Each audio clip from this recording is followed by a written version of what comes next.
नमस्कार मंडळी, तर आपण चाललोय आता गणपती आणायला.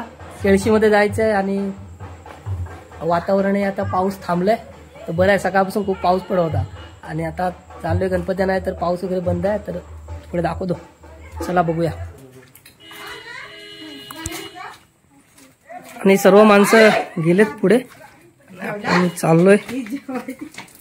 घेऊन आला असेल बाई.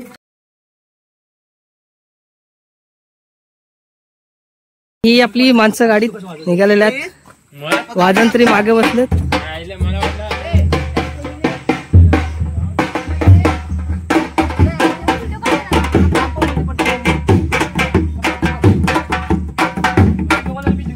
मागे आपले वाजंत्री आहेत. बाकीचे तर गाडीने निघून गेले. पवन आणि मी आता बाईकने जातोय. बाईकने गावावरून फिरण्यात एक वेगळीच मजा असते आणि पावसातून तर खूप भारीच. एकदम वातावरण हिरवगार झालेलं असतंय आणि त्यात आपल्या बाप्पाचं आगमन म्हटलं की हा आनंद अगदी गगनात मावत नसतोय. आणि ह्याच वातावरणाचा आनंद घेत आम्ही चाललोय केळशी गावामध्ये. केळशी गावाला जाताना हा जो पूल लागतोय तो तुम्ही खूप व्हिडिओमध्ये पाहिला असेल. हा पूल आहे आडे उत्तंबर या दोन गावांना जोडणारा असा पूल आहे. या पुलावर थांबून इथल्या माकडांची थोडी मजा बघितली व इथल्या वातावरणाचा आनंद घेत थोडा वेळ पुलावरती थांबलो व पुढच्या आपल्या मार्गाला निघालो. तोपर्यंत आपल्या मागे राहिलेली गाडी पुढे आली आणि आत्ता आपण पोचलेलो ते केळशी गावामध्ये. आणि तुम्ही माझ्या डाव्या साईडला पाहताय जो रस्ता गेलाय तो केळशीमधील महालक्ष्मी देवीच्या मंदिराकडे जाणारा मार्ग आहे. जर तुम्ही कधी केळशीला आलात तर महालक्ष्मी मंदिराला नक्की भेट द्या. तिथलं महालक्ष्मी देवीचं मंदिर खूप मस्त आहे. आणि आता आपण आलो इथे केळशीमधल्या गावामध्ये पूर्ण पोचलेलो आहेत. इकडूनच आपल्याला आपला बाप्पा घेऊन जायचा आहे. केळशीमध्ये कुंभारवाड्यामध्ये तयार होतोय तो आपला बाप्पा. आणि ज्या क्षणाची आपण खूप दिवसापासून वाट पाहतोय असा तो दिवस आलेला आहे आणि आपण आपल्या बाप्पाला भेटणार आहोत. इकडे आल्यावर पाहिलं तर बाप्पाच्या अशा सुंदर रूपामध्ये सुंदर रंगकाम केलेल्या अशा मूर्त्या होत्या जे आपल्या भक्तांची वाट पाहत होते की जे आपल्याला वाजत गाजत न्यायला येतील, घरी नेऊन मस्त पूजा करतील. आणि असे वाट पाहत बसलेले बाप्पांच्या मूर्त्या आपण इकडे पाहिल्या. ज्यांचे भक्त येऊन त्यांना घेऊन जातीलच थोड्या वेळामध्ये. आणि इकडे ज्या बाप्पांच्या मूर्त्या पाहताना मन मात्र हे भारावून गेलं. मग मी वाट पाहत होतो जो माझा बाप्पा कधी बाहेर आणतील व कधी त्याला पाय नसं झालेलं.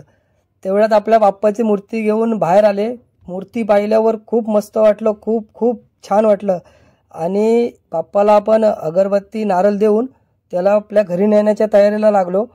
तेवढ्यातच आपले वाजंत्री आणि गाडी आली व गाडीमध्ये बाप्पाला बसवून पुढे आपण घरी घेऊन जात होतो. बाप्पाही मस्त माझ्या मामाच्या मांडीवर बसून सगळ्यांकडे लक्ष ठेवत होता.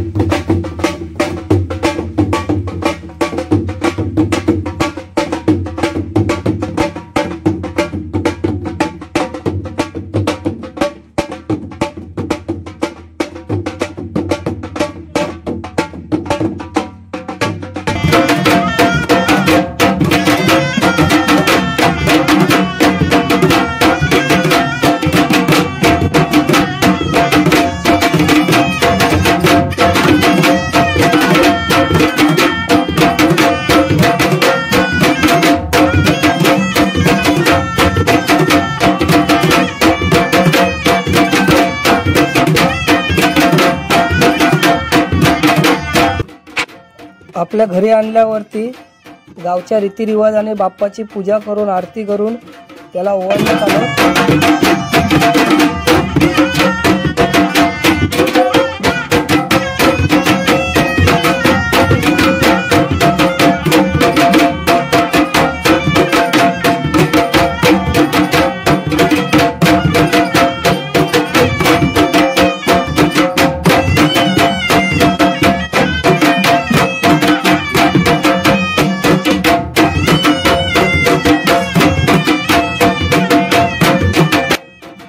बाप्पाची आरती वगैरे झाल्याच्या नंतर त्याला देवघरात ठेवण्यात आलं.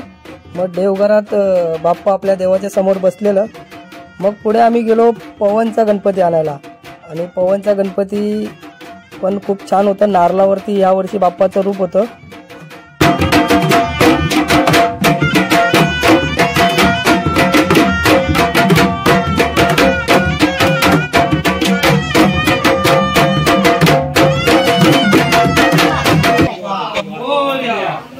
मग बाप्पाचं जयघोष करत देवघरामधून बाप्पाला बाहेर काढून मकरामध्ये ठेवण्याच्या तयारीला लागलो। तर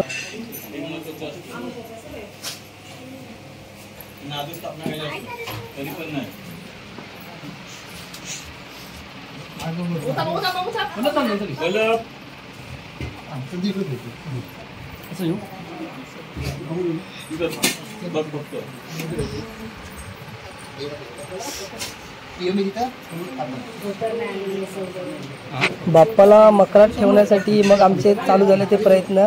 ते तुम्ही पाहताच व्हिडिओमध्ये की आम्ही काय काय करतोय ते बाप्पाला वरती ठेवण्यासाठी। कारण बाप्पाची मूर्ती ही मागे आपल्याला उंचावरती ठेवायची होती, त्यासाठी आपले प्रयत्न चालू होते।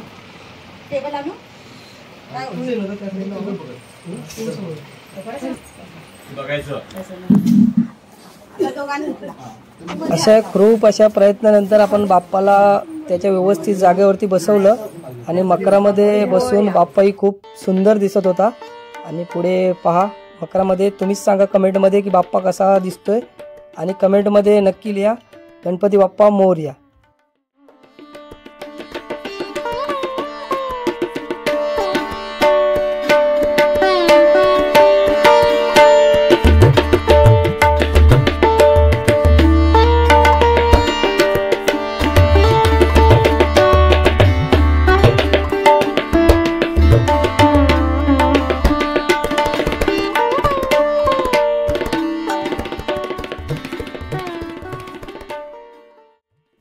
यावर्षी डेकोरेशनला आपण गाव दाखवण्याचा प्रयत्न केलाय। तर गाव वाटतोय की नाही, डेकोरेशन कसं वाटलं हेही कमेंटमध्ये नक्की सांगा।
आजसाठी एवढंच। पुन्हा एकदा नवीन व्लॉगमध्ये नवीन व्हिडिओमध्ये आपण भेटू।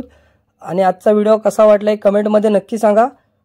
चॅनलला सबस्क्राईब करा, लाईक करा आणि शेअर करा। धन्यवाद।